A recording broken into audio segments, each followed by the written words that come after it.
Não há distinção. A mensagem do Evangelho não escolhe uma classe específica. Eu nunca ouvi sobre a lei, nunca me anunciaram os mandamentos de Deus, eu nunca tive acesso ao templo. Paulo vai falar, isso não é desculpa.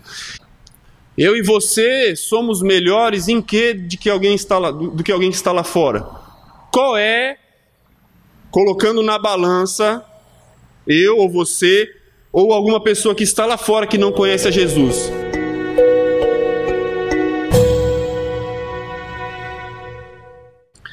Carta aos Romanos, a gente sabe que é uma carta do apóstolo Paulo, uma carta incrível, com uma teologia profunda, inclusive que traz muita reflexão a respeito da nossa vida e da nossa situação como cristão. Parecia que aqueles romanos precisavam dessa mensagem, eles viviam ali numa cultura um pouco até diferente do restante da Ásia, da Europa, né, daquelas outras regiões dominadas pelo Império Romano. Eles estavam no centro do Império. Seria como uma região um pouco mais civilizada e até para muitos considerariam de cultura mais avançada. É interessante que isso fala muito com a gente, né? Porque nós temos esse nosso pensamento ocidental de que nós somos mais evoluídos do que o povo lá do tempo de Jesus, né? E isso, em parte, é uma tolice. Mas essa ideia de que nós já evoluímos e que somos melhores do que eles, talvez era o mesmo tipo de pensamento que passasse na cabeça desses irmãos romanos. E por conta disso, algumas dificuldades surgiram. E Paulo, então, vem escrever essa carta, provavelmente na sua estadia em Corinto, né? Corinto era uma região não tão próxima, mas se considerando Jerusalém, era meio de caminho até Roma. E Paulo, na sua terceira viagem missionária, provavelmente vai escrever essa carta, porque ele fazia planos de expandir as fronteiras do Evangelho. Paulo, que já tinha pregado em toda a região ali da Palestina, Síria, tinha ido a Tarso, Antioquia, tinha visitado a ilha de Chipre, toda a região da Galácia, Macedônia e Acaia. Agora ele fazia planos de avançar, e o sonho e o desejo dele era de chegar à Europa, a região um pouco mais ocidental ali na Espanha. E para que Paulo chegasse à Espanha, Roma seria um bom porto, uma boa cidade de passagem, onde ele conseguiria apoio financeiro, mas também onde ele conseguiria apoio espiritual, e ele vai dizer isso no primeiro capítulo. Então, a ida de Paulo a Roma era, na verdade, parte do plano dele de conseguir chegar até a Espanha. Ele vai dizer isso, assim, com toda a franqueza, no capítulo 15, aqui na carta aos Romanos. Mas quando a gente pensa sobre a igreja em Roma, é interessante, né? Porque até o momento em que essa carta foi escrita, aquela igreja nunca tinha sido visitada por nenhum apóstolo.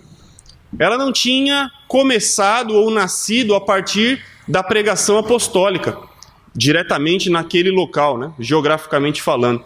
Se a gente lembrar de situações, por exemplo, Atos capítulo 8, quando houve a perseguição, quando Saulo, né, ainda não havia se convertido e fazia perseguição contra os cristãos, no capítulo 8 a igreja vai ser dispersa em Atos, e a pregação chega até Samaria, e a gente vê lá que em um determinado momento Filipe vai precisar da ajuda e do apoio de João e de Pedro, né, para que os cristãos ali pudessem receber imposição de mãos. E parece que a igreja em Roma nasce dessa dispersão. Se nós lembrarmos de Atos capítulo 2, dia de Pentecostes, quando todas aquelas nações ali reunidas vão ouvir a mensagem do Evangelho, eles vão dizer, né? Nós ouvimos esses homens falar das grandezas de Deus na nossa própria língua materna. E dentre esses ouvintes estão também homens da cidade de Roma. Então, judeus provindos de todas as nações do mundo, reunidos ali em Jerusalém para a celebração do dia de Pentecostes. Há ali judeus romanos.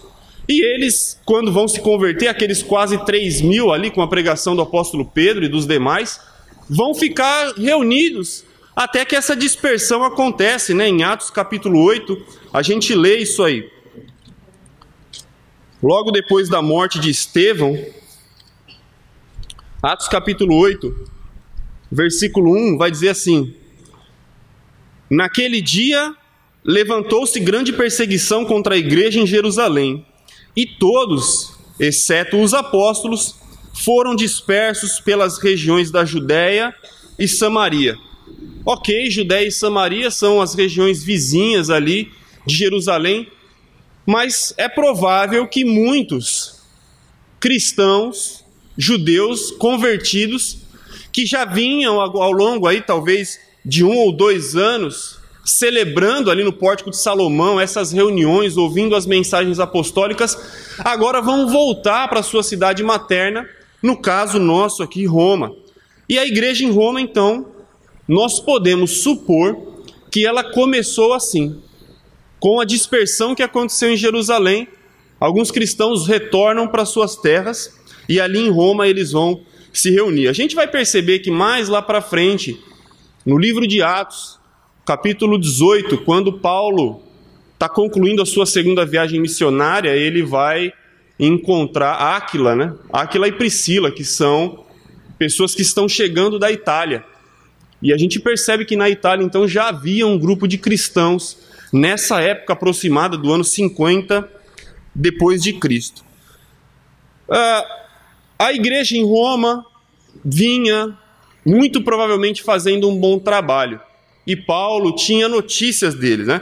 Se você olhar capítulo 1 de Romanos, versículo 8, vai dizer o seguinte: primeiramente, dou graças a meu Deus, mediante Jesus Cristo, no tocante a todos vós, porque em todo o mundo é proclamada a vossa fé.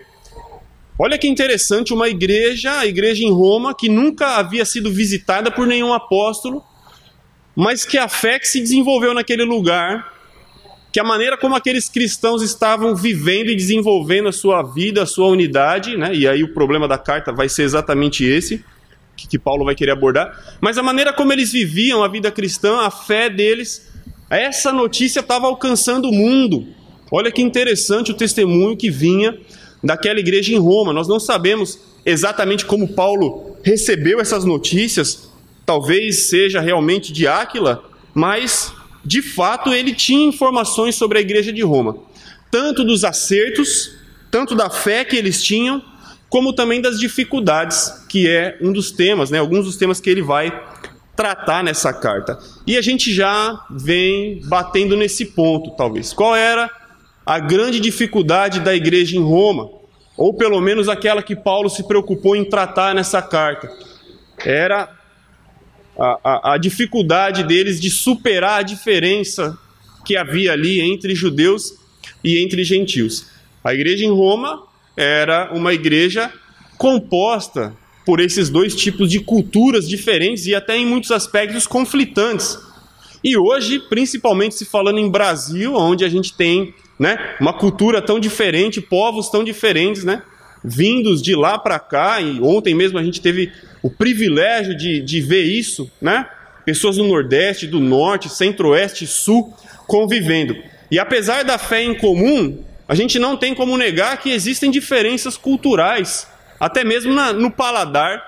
Talvez aquele almoço que agradou a um, de repente não agrade o outro, por causa não que isso tenha acontecido, mas eu estou mencionando aqui as diferenças culturais. Apesar de nós compartilharmos a mesma fé, essas diferenças ainda existem. E então, aqui em Roma, elas passaram simplesmente de questões, talvez de gosto, né? Não vou falar de feijoada de novo, né? Como eu falei na minha última estada aqui, mas as diferenças começaram a afetar o convívio da igreja e começaram a afetar também o relacionamento entre os irmãos. E Paulo vai fazer questão de tratar sobre isso.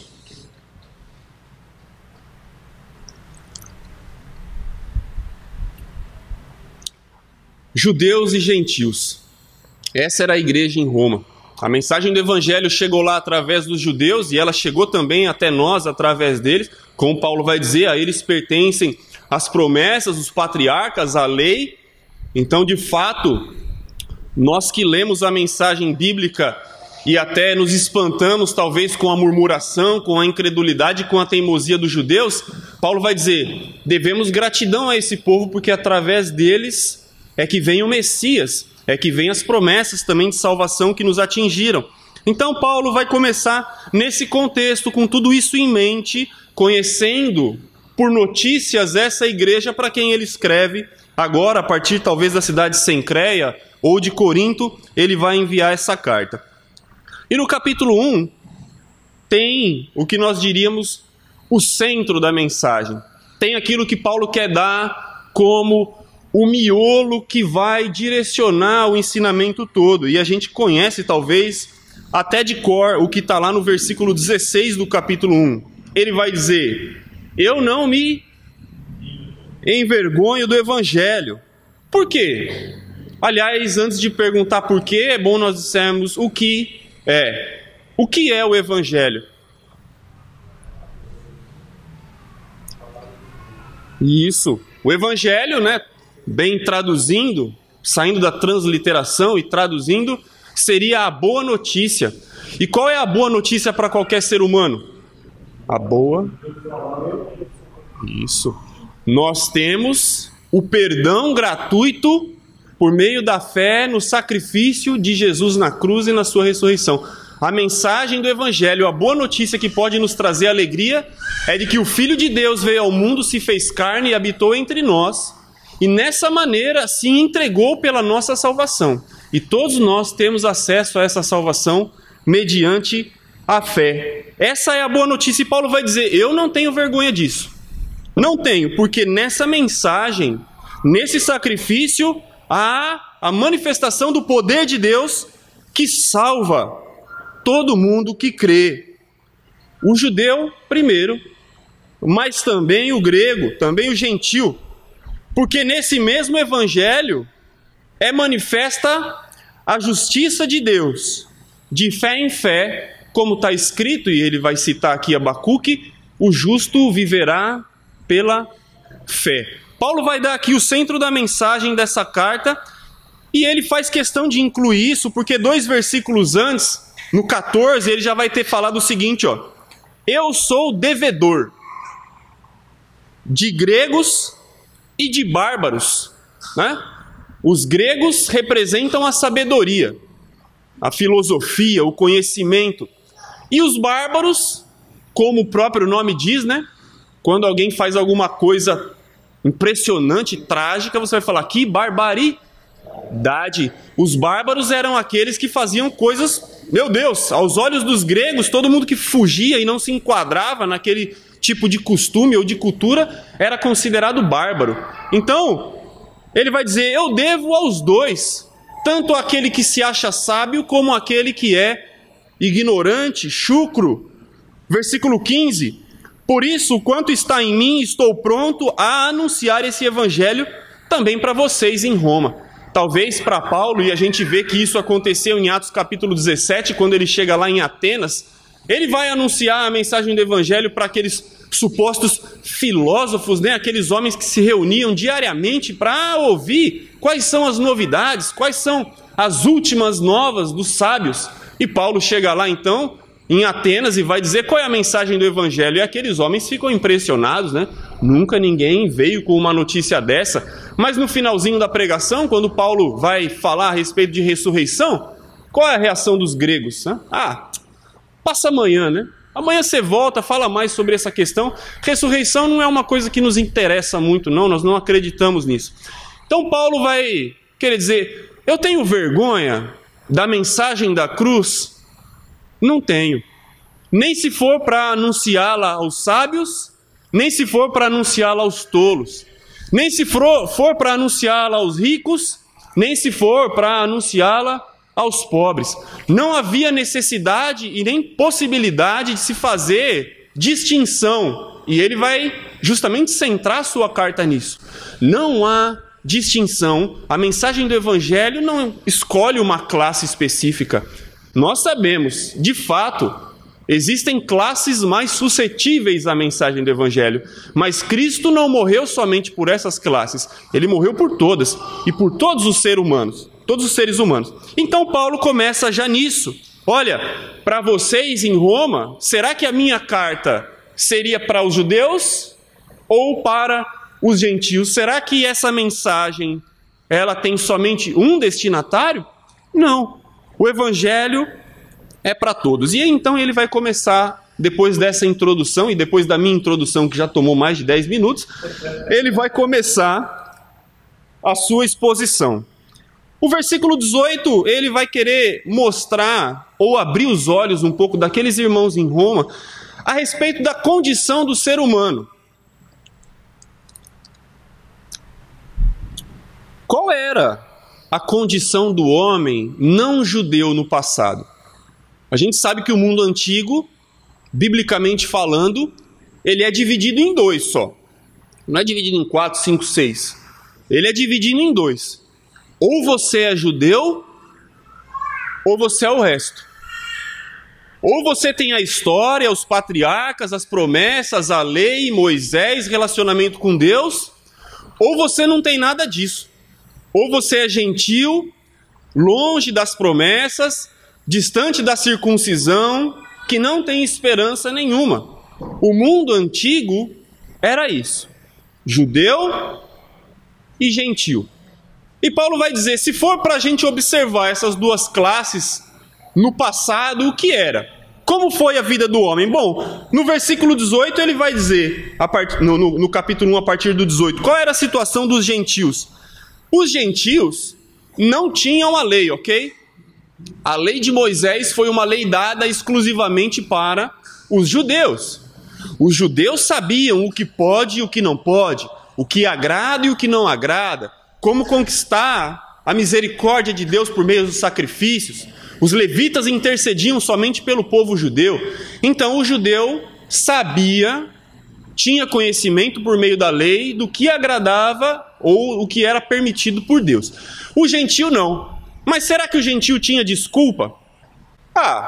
Eu nunca ouvi sobre a lei, nunca me anunciaram os mandamentos de Deus, eu nunca tive acesso ao templo. Paulo vai falar, isso não é desculpa.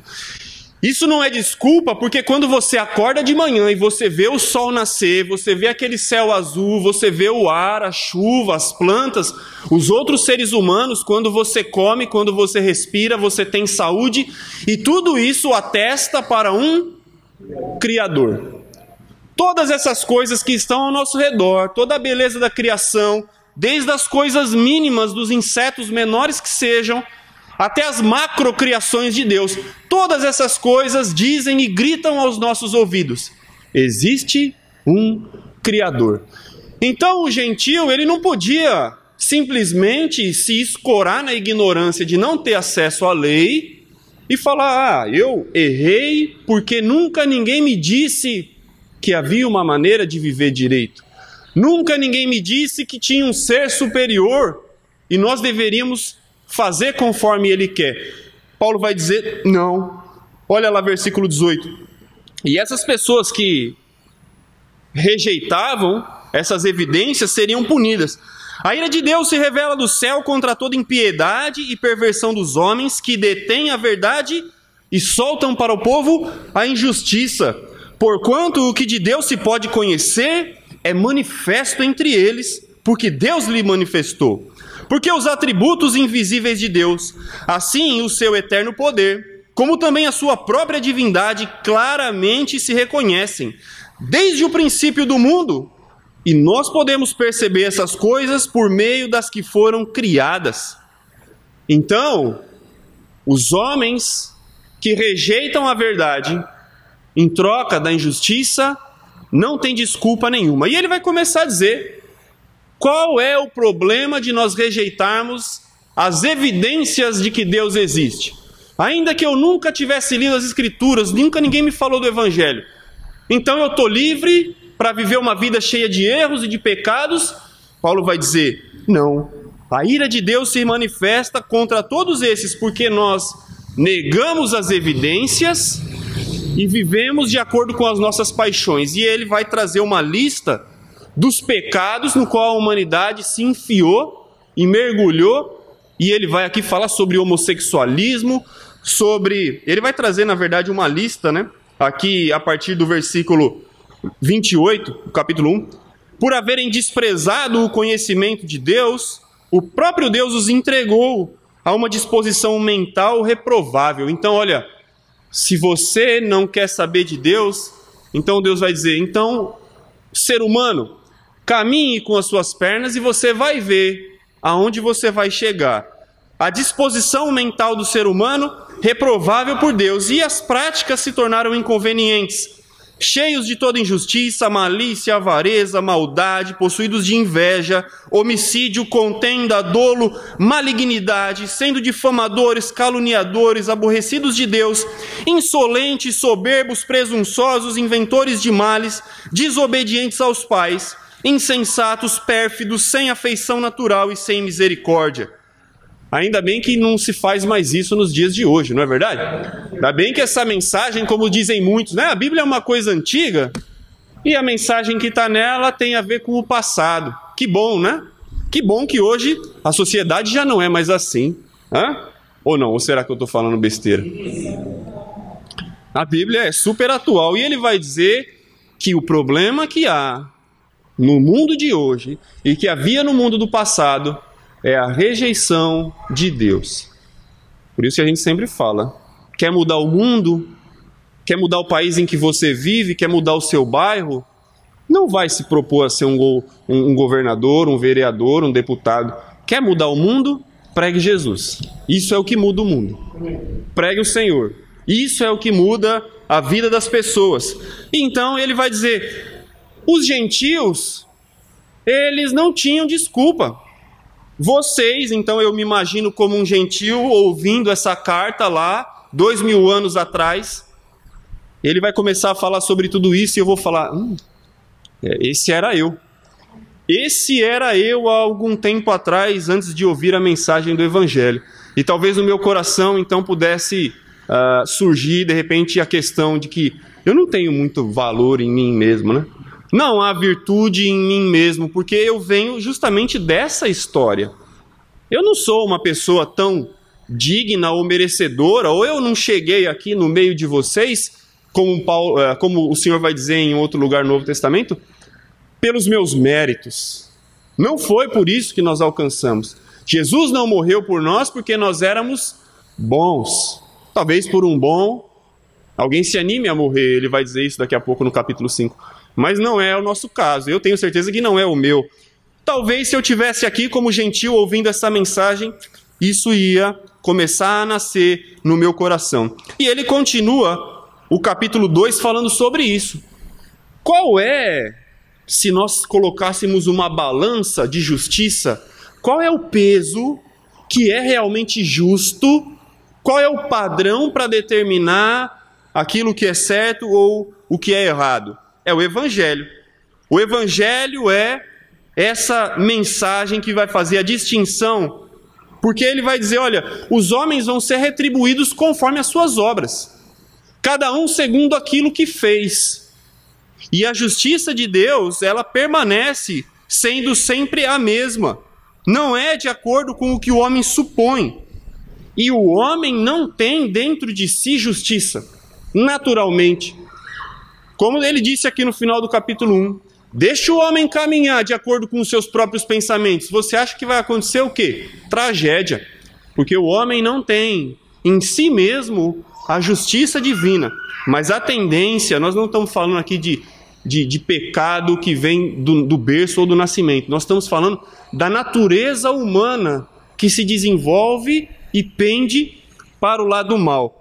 Então, ele vai trazer essa ideia, e gentios e judeus, né, se acusavam talvez, você no passado era um pagão, né, vou usar uma palavra um pouquinho mais moderna, era um pagão, não conhecia a Deus e fazia tudo errado, você não merecia o Evangelho. E o gentio olhava para o judeu e falava, mas você também isso e aquilo, né? E ficava aquele monte de flechas sendo jogadas de um lado para o outro. E inclusive é isso o que Paulo vai escrever aqui, na verdade não é Paulo quem escreve, mas ele é o ditador aqui da carta, ele vai dizer no versículo 17 do capítulo 2. Vamos pensar pelo outro lado, né? Já sei que os gentios eram pessoas desviadas, mas e os judeus? Se você, judeu, porém, tem por sobrenome, né, orgulhoso ser judeu, repousa na lei, te gloria em Deus, conhece a vontade de Deus, aprova as coisas excelentes, foi instruído desde menino nessa lei, está persuadido, convencido de que é guia de cegos, né? E para o judeu era esse o papel dele. Nós conhecemos a lei, nós temos a verdade e vamos mostrar para o mundo essa verdade. Ok. Mas você deveria ser esse guia, essa luz, instrutor dos ignorantes, né? No caso os gentios, mestre das crianças, tendo a lei na forma de sabedoria e verdade. Mas espera aí, você vai, judeu, ensina o gentio, mas não ensina a você mesmo, versículo 21. Você que prega que não deve furtar, furta. Diz que não deve cometer adultério e comete. Abomina os ídolos, mas lhe rouba os templos. Você se gloria na lei, mas desonra a Deus pela transgressão dessa lei. Ué, peraí então. Paulo começou falando mal, mas não o mal, revelando de fato qual era a natureza dos gentios antes de encontrar Jesus, e eles eram pecadores, eram separados de Deus, vinham de uma história trágica. E os judeus podem se orgulhar de ser melhores? Não, porque não são. Paulo vai dizer, vocês tinham de tudo para ser melhores. Tinham a lei, tinham o escrito, tinham as promessas, tinham a instrução, mas também tropeçam. Okay? É a mesma coisa que nós vivemos hoje. Eu e você somos melhores em quê do que alguém que está lá fora? Qual é, colocando na balança, eu ou você, ou alguma pessoa que está lá fora que não conhece a Jesus? Qual é a diferença? Eu quero saber, me responda. Qual é o peso? Quem é o peso? Quem é que faz diferença? Jesus é quem faz diferença. Então, eu sou melhor do que alguém que está lá fora? Não. A diferença entre eu e alguém que está lá fora, que ainda não conhece a Jesus, é Jesus. Essa é a diferença. Ah, mas eu depois que eu vim para Cristo, eu larguei o cigarro, larguei a bebida, larguei a prostituição, larguei os palavrões, o adultério. Ótimo, ótimo, mas eu ainda tenho pecado. Talvez eu tenha menos do que alguém que está lá fora, mas eu ainda tenho. E se fosse para Deus colocar na ponta do lápis, eu iria para o mesmo lugar. Então, quem é que faz a diferença? Jesus é quem faz.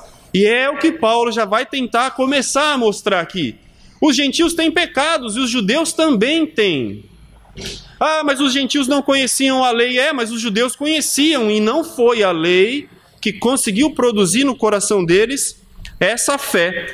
E, nesse desenvolver de ideias, ele vai concluir o capítulo 2 introduzindo esse pensamento aqui,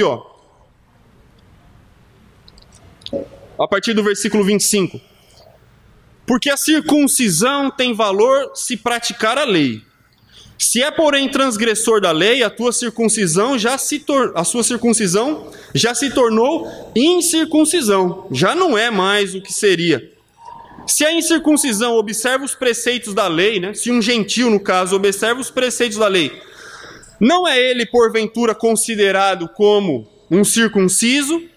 E se aquele que é incircunciso por natureza cumpre a lei, certamente ele julgará a você, que não obstante a letra e a circuncisão, é um transgressor.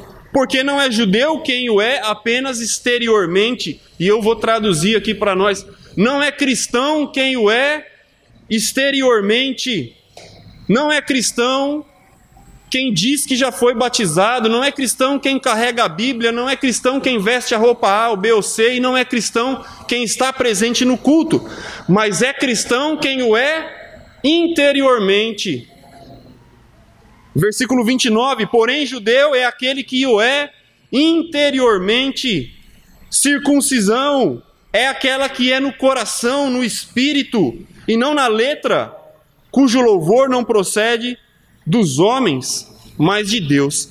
Então, Paulo, no capítulo 1 e 2, já conseguiu encerrar, e ele vai usar essa expressão mais para frente, debaixo do pecado, todos aqui, toda essa comunidade, todos esses irmãos cristãos que estão lendo essa carta, agora estão murchinhos. Eles estão murchinhos. Quando a carta chegou, talvez o irmão que trouxe a carta falou: eu tenho uma carta do apóstolo Paulo para ler para a congregação. E aí os judeus já falaram, é agora. É agora que Paulo vai dizer para essa cambada de gentios que nós somos melhores. Ou os gentios pensaram, é agora que Paulo vai dizer para os judeus que o judaísmo não tem valor nenhum e que os gentios são melhores.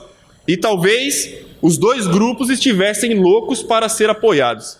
Mas a mensagem de Paulo vai dizer, nem vocês e nem vocês, todos são pecadores e são necessitados. Essa é a mensagem do capítulo 3. E a igreja agora murchou. Ah, meu Deus. Paulo não apoiou os partidos. Qual é, então, a instrução que ele vai dar? E o capítulo 3 é exatamente isso. Todos estão em pecado e são culpáveis, né? Versículo 19 e 20.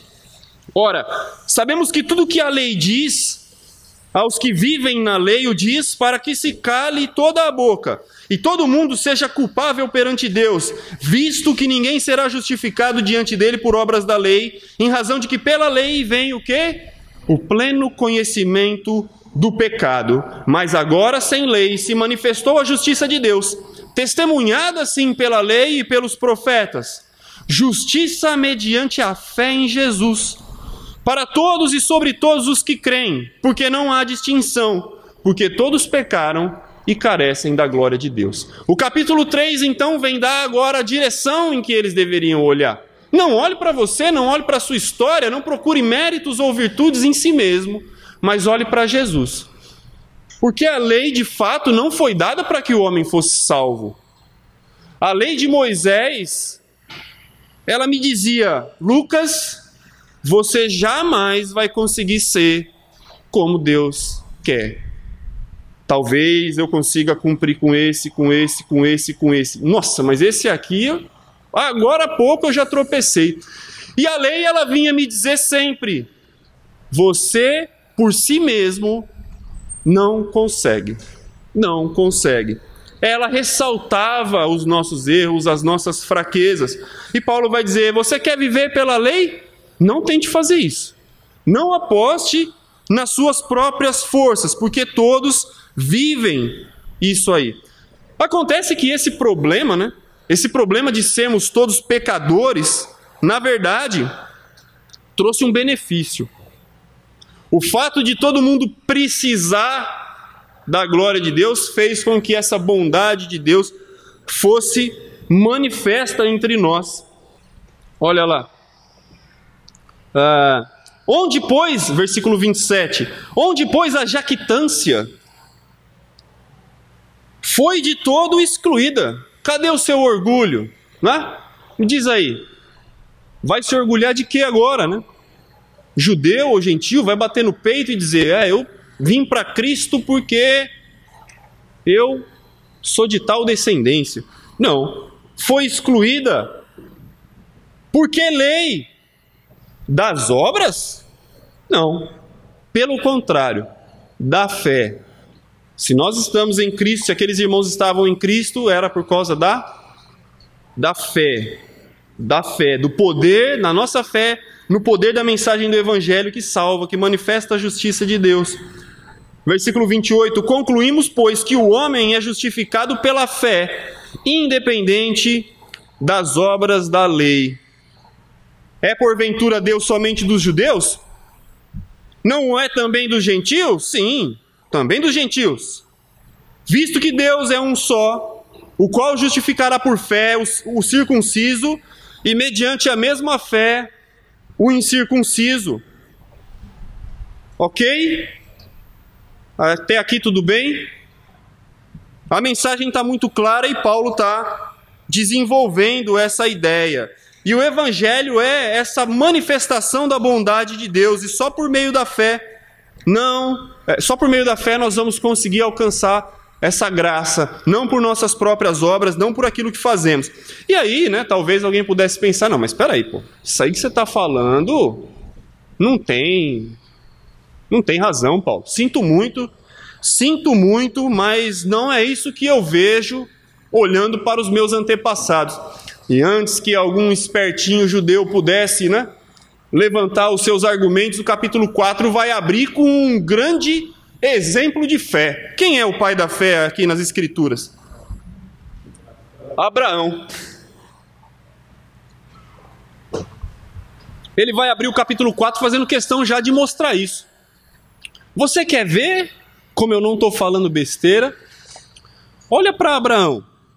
E ele vai, o capítulo 4, mostrar que Abraão foi aceito por Deus pela sua fé.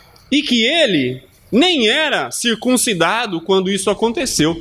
A gente sabe que a circuncisão é a marca, né, da aliança que Deus faz com Abraão, e essa marca vai chegar somente lá no capítulo 17, a terceira vez em que Deus vai reafirmar aquelas 3 promessas com Abraão. Mas Abraão creu em Deus, no capítulo 12. E foram anos e anos, até que a promessa se cumprisse, até que a circuncisão fosse estabelecida. Então Paulo vai dizer, Abraão não foi justificado pela sua circuncisão, mas foi justificado pela sua fé. Foi justificado porque creu em Deus. E essa mesma fé que Abraão teve, ela ainda é determinante para a salvação, minha e sua. Humanamente falando, ele vai dizer no capítulo 4, Abraão não tinha muita garantia da promessa de Deus. Tanto que em uma das vezes que o anjo do Senhor aparece, falando que ele daria luz a um filho, Sara, que está de canto de ouvido, vai rir e não vai acreditar. Não é possível. Eu, estéril, com quase 90 anos de idade, o meu marido com quase 100, vamos olhar para o céu e ter uma descendência tão numerosa como as estrelas? Tão numerosa como os grãos de areia na praia? Não é possível. Humanamente falando, não tinha chance da promessa de Deus se cumprir em Abraão. Não tinha. Tanto que ele vai dizer no capítulo 4 que Abraão creu contra a esperança, contra todas as evidências, né? Olha lá. Capítulo 4, versículo 17. Por pai de muitas nações te constituí, perante aquele no qual creu, o Deus que vivifica os mortos e chama à existência as coisas que não existem. Abraão, esperando contra a esperança, creu, para vir a ser pai de muitas nações, segundo lhe fora dito, assim será a sua descendência. E sem enfraquecer na fé, embora levasse em conta o seu próprio corpo amortecido, velho, desgastado, infértil, sendo já de 100 anos e idade avançada de Sara, não duvidou por incredulidade da promessa de Deus, mas pela fé se fortaleceu, dando glória a Deus. E estando, como diz a fé de Hebreus, plenamente convicto de que ele, Deus, era poderoso para cumprir o que prometera, pelo que isso lhe foi imputado para a justiça. Abraão foi abençoado por Deus, e toda a história se desenvolveu a partir desse patriarca e chega até mim e você em Cristo, porque Abraão creu. Não foi pelos seus atos de bondade.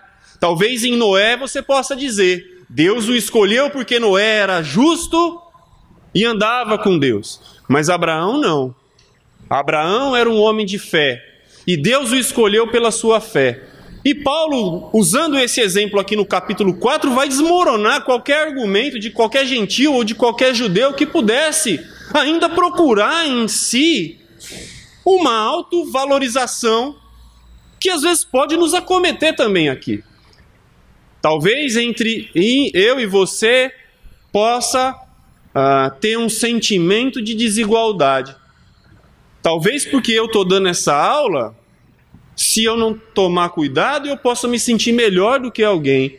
Ou talvez você que está sentado pode achar complexado que é inferior ao que ensina. Mas não é assim.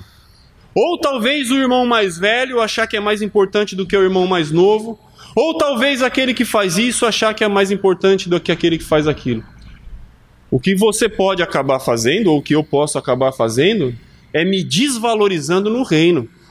quando eu não trabalho, quando eu não sirvo, quando eu não atuo. Eu me desvalorizo. Mas se você é membro, se você participa, se você serve, se você trabalha, se você se dispõe no reino, não interessa se você tem 1 mês, 2 meses, 3 meses, 5 anos, 20 anos. Se você faz isso, se você faz aquilo, se você prega, ou se você serve, ou se você visita, ou se você apoia, ou se você cuida. Todos são importantes. Não interessa se você veio do norte, nordeste, se você veio do Peru, cadê a Felista? Não importa. Todos são importantes e não há algo em mim que faça eu maior do que você. Todos nós. E essa era a grande, talvez, dificuldade da igreja aqui em Roma. Que os irmãos tentavam culturalmente buscar uma supervalorização. E Paulo está desbancando tudo isso.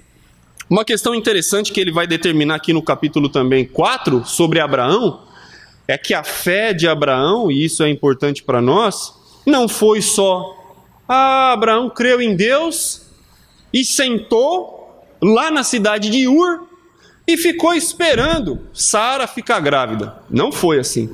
A fé de Abraão, que Paulo está nos incentivando a imitar, é aquela fé que diz, levanta, se aparta da sua parentela, sai da sua terra e vai para a terra que eu vou te mostrar. Mas como assim, Senhor? Vou largar tudo para trás. Isso, larga tudo para trás e vai.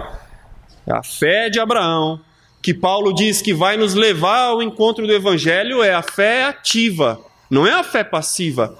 É a fé que nos faz andar, é a fé que mostra resultados, é a fé que mostra ação. Como Tiago vai dizer, essa foi a fé de Abraão. Que oração, hein? Meu Deus, eu sinto muito, eu vou parar a hora que... Puxa vida. Você não pode fazer isso, um cara que gosta de falar que nem eu, você...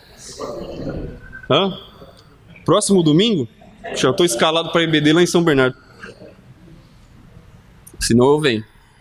Capítulo 5, qual que é a ideia do capítulo 5? Ele vai então desenvolver isso.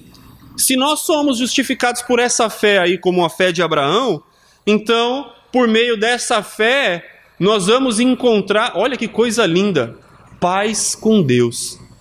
Obrigado. Obrigado, Deus abençoe. Deixa eu até dar. Por meio da fé, olha só, que coisa linda. Capítulo 5, versículo 1. Justificados, pois, mediante a fé, não é justificado, pois pelas obras da lei, justificado, pois, pela circuncisão, justificados, pois, pela sabedoria grega, justificados, pois, pela liberdade do mundo grego filosófico. Não é por essas questões. Justificados, pois, mediante a fé, nós encontramos a paz com Deus através de Jesus Cristo. Puxa vida, eu tenho certeza que o que a gente mais quer com alguém que é poderoso é ter paz. Talvez você não tenha medo de ter atrito com alguém que seja pequeno, né?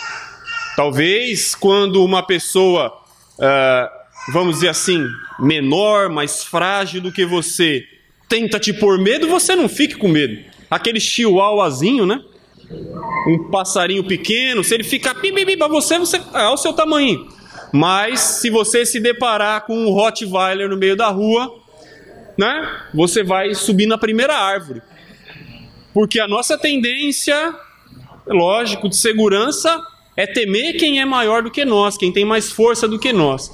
E se falando da diferença que há entre nós e Deus, a diferença de força e de tamanho é imensurável. O que eu mais quero ter com alguém muito maior do que eu é paz. Eu não quero ter inimizade contra Deus, porque Deus é poderoso, soberano e simplesmente... num soprar ou num pensar ou num estalar de dedos, eu volto a ser o pó que eu era antes. Mas ele vai dizer a fé, puxa vida, Paulo, como assim? Eu sou circuncidado, eu fui instruído na lei, eu vivi uma vida de esforço para fazer a vontade de Deus, e agora você vem me dizer que fé? O que é fé? Fé não é nada. Você vem me dizer que só através disso eu vou encontrar a paz com Deus? E o desafio de Paulo para esses irmãos e para mim e para você é dar o valor que a fé merece. Espera aí, como assim fé não é nada? Fé é tudo. Porque a lei que exigia obediência, que envolvia sacrifício, que envolvia os dízimos, que envolvia todas essas coisas, era incapaz de transformar o homem.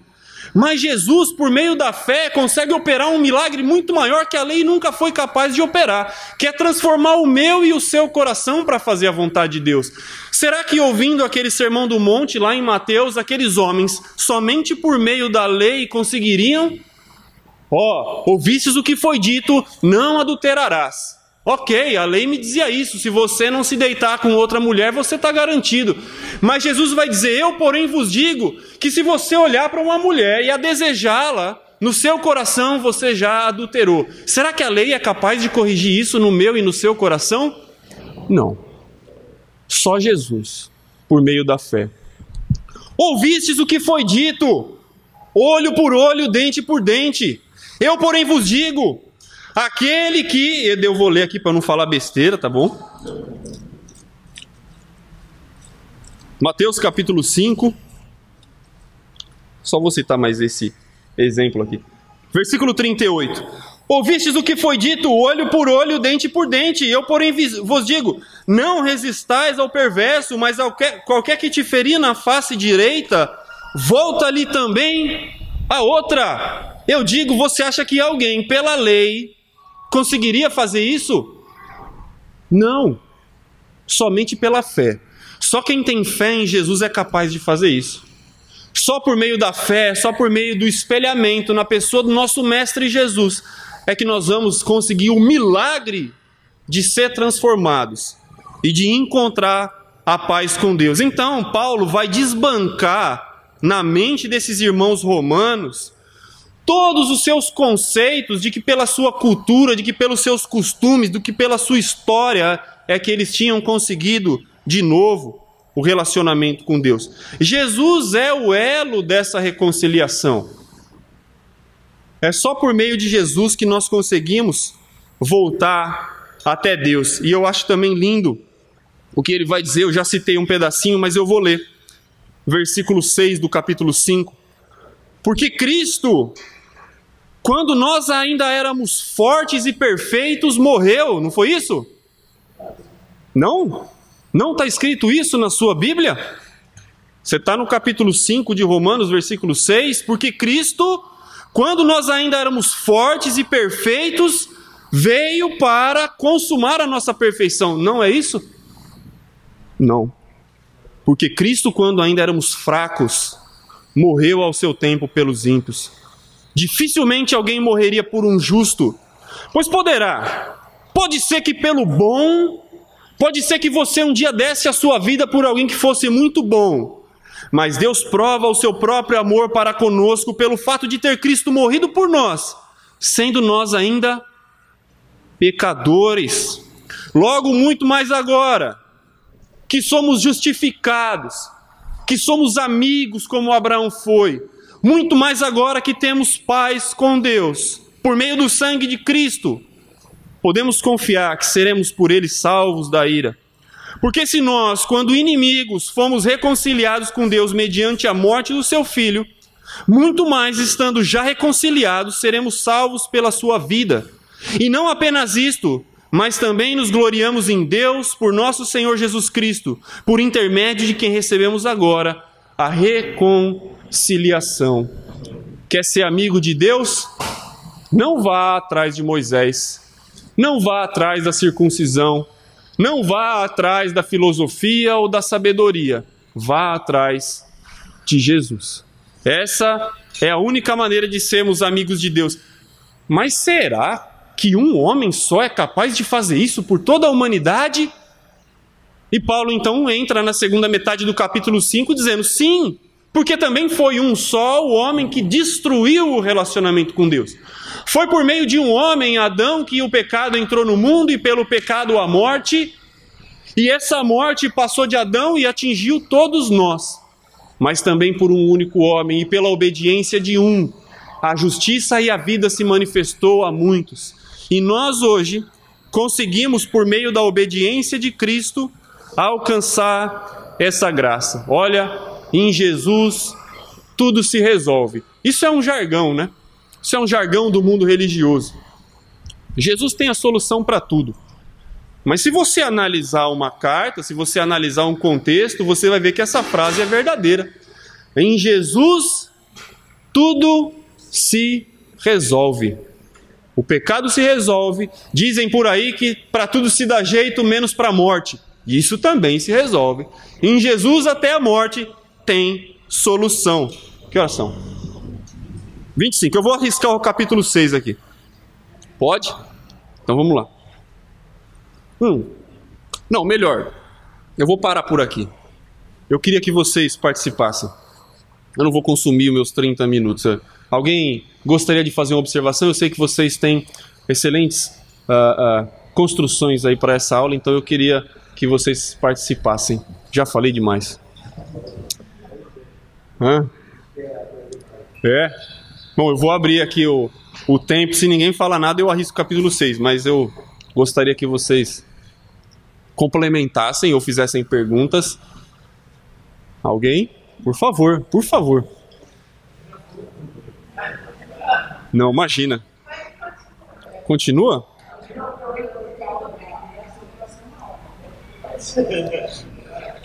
Então vai, capítulo 6. Para eu chegar pelo menos perto da metade do que eu gostaria. Capítulo 6, ele vai mostrar para a gente uma transição, né? Até agora a justificação vem sendo o assunto. E agora a santificação se torna o tema, vai se tornar o tema de Paulo, né? A gente está vendo que a justificação e a preocupação dele é essa. Não vem por meio dos nossos méritos ou das nossas virtudes, mas vem por causa de Jesus. Esse é o sentido da palavra justificação. Não quer dizer que você ou eu sejamos justos, mas quando Deus olha para nós, Ele vê e atribui a justiça de Jesus. Então nós somos justificados, somos feitos justos. Recebemos e nos apropriamos da justiça que é conquistada por Jesus. E ele vai dizer aqui com clareza o momento pontual na nossa vida em que isso acontece, que é quando nós nascemos para essa nova justiça. Capítulo 6, versículo 1. Se há uma indagação, né? O que a gente diz agora? Vamos permanecer no pecado para que a graça seja mais abundante, né? Essa é a desculpa do ignorante. Bom, se quando eu pequei, Deus mostrou que é bom enviando Jesus, então eu vou pecar mais para que todo mundo possa ver mais que Deus é bom. Porque quanto mais eu erro, mais Deus se mostra bom, porque Ele vai me perdoando. Não, peraí. Não é isso, não pense nisso, Paulo está dizendo. Versículo 2, e ele entra numa série de respostas que vai até o capítulo 8. De modo nenhum. Ele vem agora fazendo perguntas constantes daqui para frente, e a resposta dele é: de modo nenhum, de modo nenhum. Vou pecar mais? De modo nenhum. Vou viver no pecado? De modo nenhum. A lei é ruim? De modo nenhum. E essa é a primeira vez que ele responde isso. Como viveremos ainda no pecado, nós os que para ele morremos? Não foi isso que aconteceu? Quando nós descemos as águas do batismo, não fomos sepultados na semelhança da morte de Jesus? O velho homem, o homem pecador, aquele mesmo homem que trazia cultura, que trazia desejos, que trazia um orgulho próprio, não devia ter ficado lá? Se eu morri para o pecado, vou continuar pecando agora para que alguém possa ver a misericórdia e a graça de Deus? Não. Vou viver uma nova vida. Versículo 3, ou vocês ignoram que todos nós fomos batizados em Cristo, que todos nós que fomos batizados em Cristo, fomos batizados na sua morte. Fomos, pois, sepultados com Ele na morte pelo batismo, para que, como Cristo foi ressuscitado dentre os mortos pela glória do Pai, assim também andemos nós em novidade de vida. Quando Jesus saiu do sepulcro, Ele saiu num corpo transformado.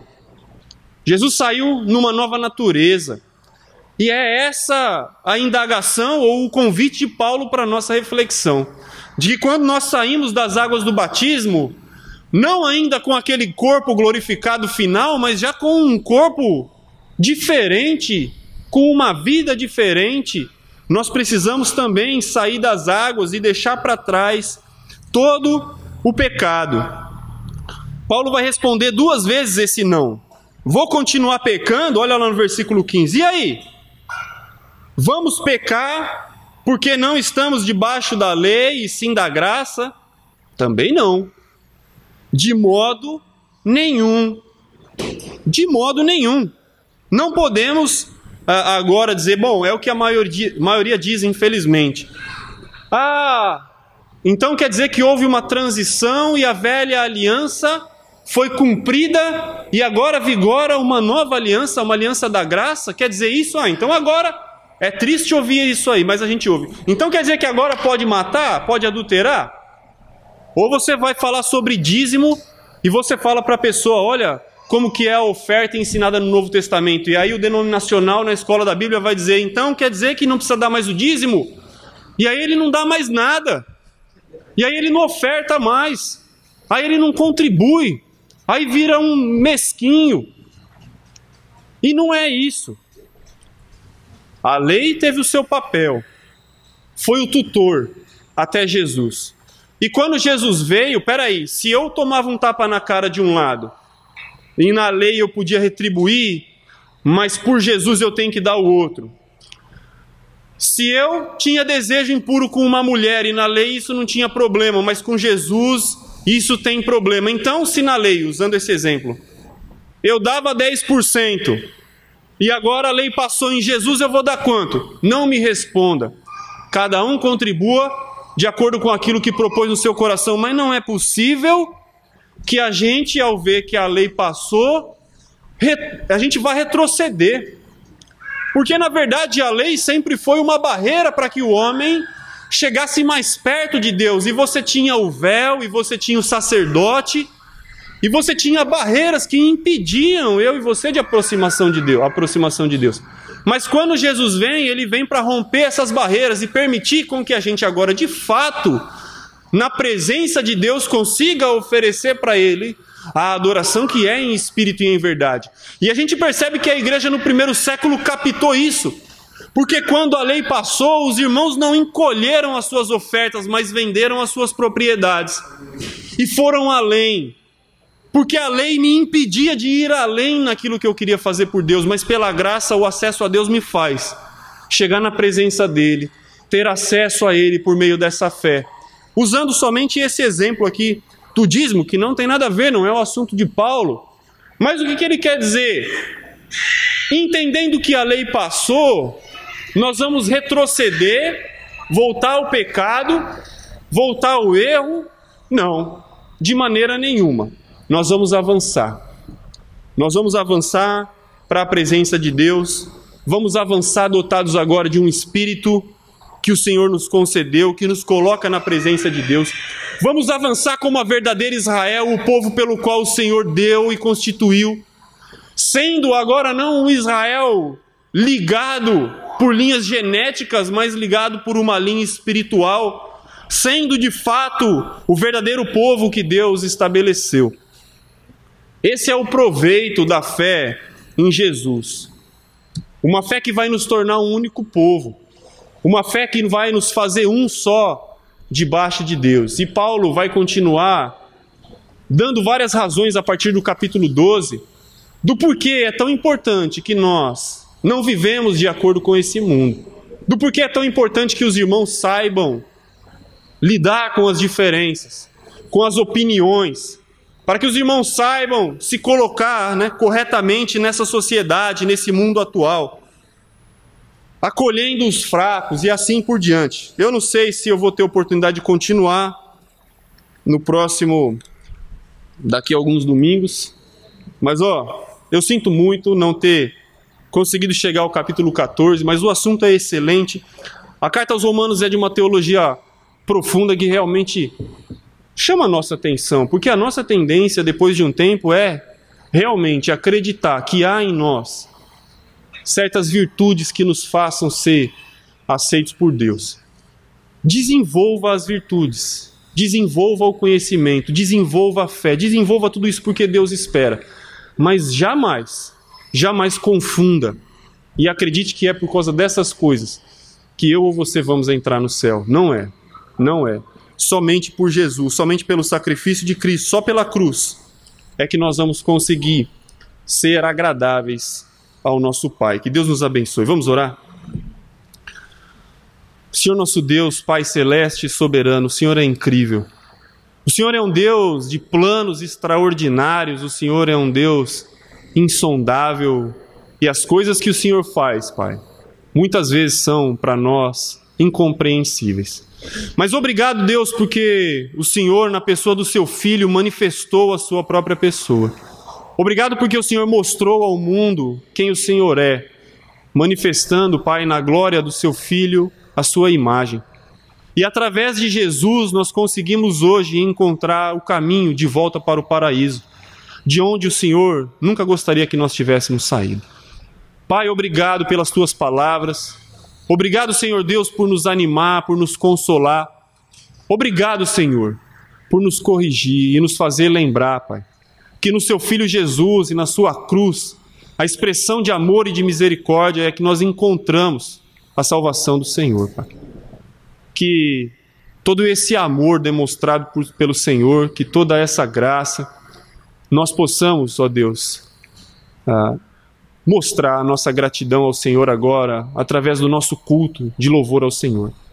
Nós não estamos aqui por motivo algum que não seja exaltar e engrandecer ao Senhor, Pai.